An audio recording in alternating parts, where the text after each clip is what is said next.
And we're back for more fun. Yeah, that's fun with a PH, with another simple acid-base disorder. In this sketch, we'll take a cruise on Sketchy's pleasure boat to cover respiratory acidosis. We'll navigate through the causes of respiratory acidosis, the course of the disorder, and its compensatory mechanisms. Are you ready to get your sea legs? Then, all aboard! But before we hit the high seas, let's stop by this lemonade stand, our symbol for acidosis, for a quick refreshment. Recall that acidosis is characterized by increased hydrogen ion concentration in the blood, hence this plus sign lemon on this lemonade stand. And since we're talking about respiratory acidosis, our seafaring grill master is sporting a lung-shaped life vest. Wonder, what's cooking? More like what's smoking. Oof. It's getting pretty tough to breathe in this lemonade stand. In respiratory acidosis, low blood pH occurs when there's a buildup of acidic carbon dioxide that's not able to be expelled by the lungs, represented here by all this smoke, our recurring symbol for CO2. Our grill master won't be abandoning ship anytime soon, though, because as smoky as it is, we run a pretty tight ship here. Yeah, we're prepared for this. To compensate for respiratory acidosis, the kidneys retain more bicarbonate by increasing its reabsorption and decreasing its excretion.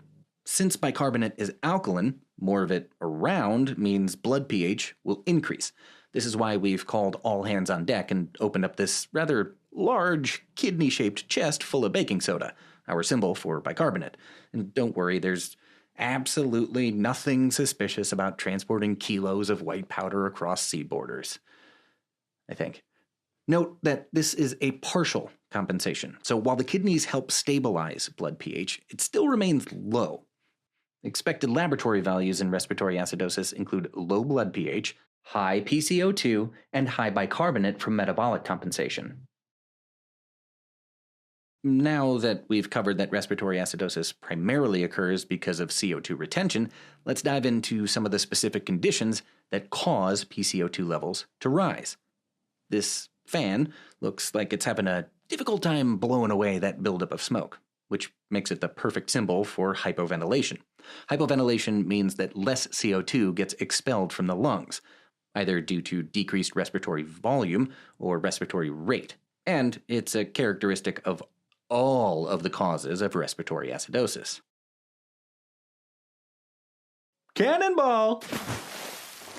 This brainy swimmer represents the respiratory center in the medulla, and he's plugging his nose in anticipation of his dive because inhibition of the respiratory center can cause hypoventilation, leading to CO2 retention and therefore respiratory acidosis. Medullary control of breathing can be inhibited by the use of mu-targeting opioids, symbolized by our diver's Mutopia brand swim cap. Medullary respiratory control can also be inhibited by the use of barbiturates and anesthetics, and when the brain doesn't send proper signals, conditions such as central sleep apnea, decreased airflow and ventilation during sleep, can develop. Since all this diving and swimming can be pretty exhausting, now's a perfect time to cover some of the neuromuscular disorders that can cause hypoventilation due to respiratory muscle weakness, and therefore CO2 retention and respiratory acidosis. And it looks like I'm not the only one tuckered out by a good swim.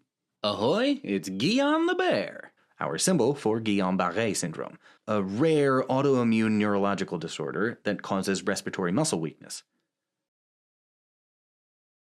Multiple sclerosis, or MS, also causes respiratory muscle weakness that can lead to respiratory acidosis.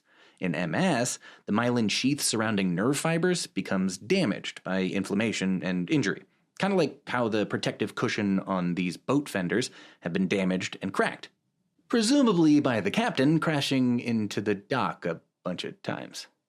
Well, that makes me feel real safe. But luckily, this fine vessel is guided by the spirit of this majestic flamingo, our recurring symbol for polio, another neuromuscular disease that can cause respiratory acidosis due to respiratory muscle weakness. Lead the way, fearless flamingo. Now, let's move on to another cause of respiratory acidosis, airway obstruction, represented by this castaway's obstructed nose and mouth. Airway obstruction can be caused by a number of things, but the one we'll focus on here is obstructive sleep apnea, which occurs when the muscles that support the tongue and other soft tissues in the throat temporarily relax during sleep, causing blockage of the airway. And snoring, apparently.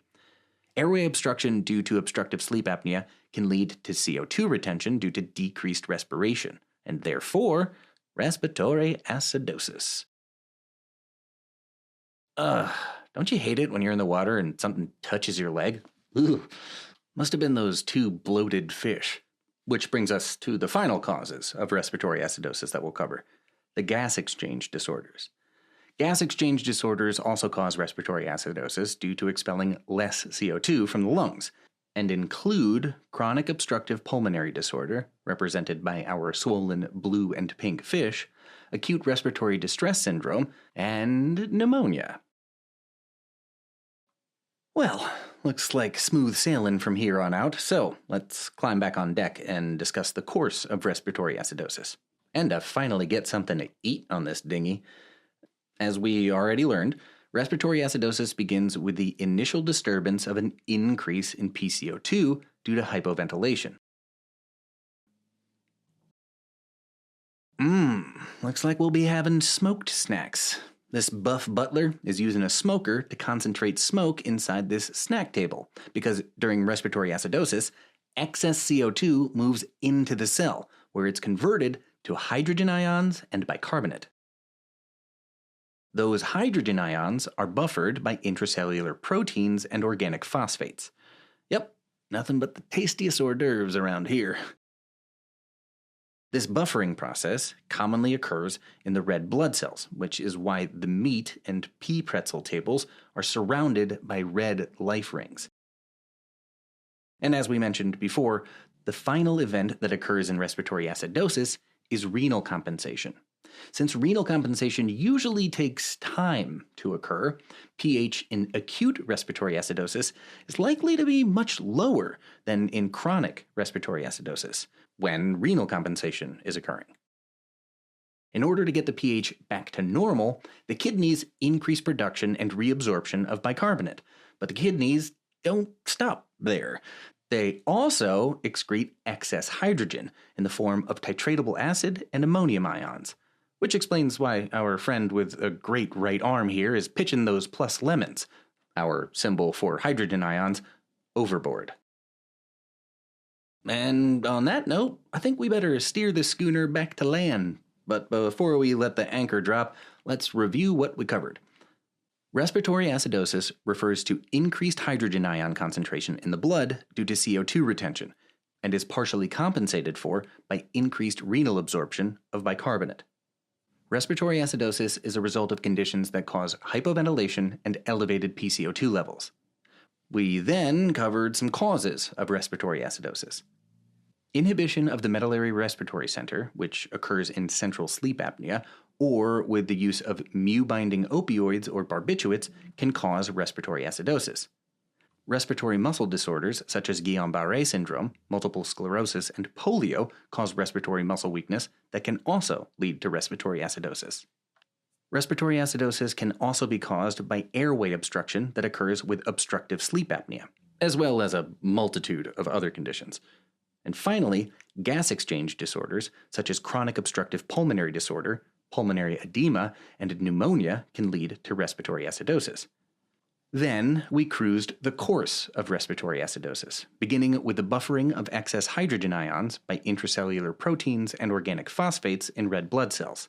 And we finished up with renal compensation and the elimination of excess hydrogen ions as titratable acid and ammonium ions by the kidneys.